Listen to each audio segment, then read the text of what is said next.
Pandian store சீரியலோட upcoming ப்ரொமோவை பார்த்துருப்பீங்க. இந்த ப்ரொமோவில் ஒரு வழியாக நம்ம பாண்டியன் வந்து மீனாவும் செந்திலும் ஒன்றா சேர்ந்து சென்னைக்கு போகிறதுக்கு ஒத்துக்கிட்டாப்புல. அதே டைமில் தங்கமயிலோட அம்மா வேறையா வந்திருக்காங்க. ஸோ இப்போ இவங்க ரெண்டு பேரும் சேர்ந்து சென்னைக்கு போகிறாங்க இல்லையா, அதை பார்த்துட்டு சரி இவங்க ரெண்டு பேரும் ஒன்றா போகிற மாதிரி புதுசாக கல்யாணம் ஆன மாப்பிள்ளையும் பொண்ணையும் எங்கேயாச்சும் அனுப்பி வைங்க அப்படிங்கிற மாதிரி கேட்குறாங்க. நம்ம பாண்டியனும் சரி எங்கேயாச்சும் படத்துக்கு எங்கேயாச்சும் போயிட்டு வாங்க அப்படின்னு சொல்லி பேசாமல் படத்துக்கே போயிட்டு வாங்க, இந்தா என் மொபைல்லேருந்தே ஆன்லைனில் டிக்கெட் புக் பண்ணு அப்படின்னு சொல்லி பாண்டியன் வந்து தங்கமயில்கிட்ட ஃபோனை கொடுக்குறாரு.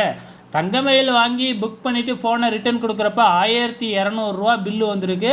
என்னது, படத்துக்கு டிக்கெட்டு 1200 அப்படின்னு ஷாக் ஆகிடுறாரு.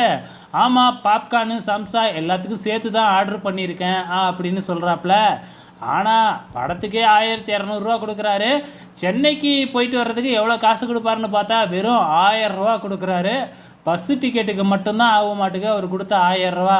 இதை வாங்கி வச்சுக்கிட்டு மனசுக்குள்ளாரியே வந்து பார்த்திங்கன்னா ஏதோ பண்ணிக்கிட்டு அப்படியே கிளம்புறாங்க நம்ம செந்திலும் மீனாவும். ஸோ ப்ரொமோவில் இதை தான் காமிச்சிருக்கிறாங்க. வெயிட் பண்ணி பார்க்கலாம் அப்கமிங்கில் என்னென்னலாம் நடக்க போகுதுன்னு.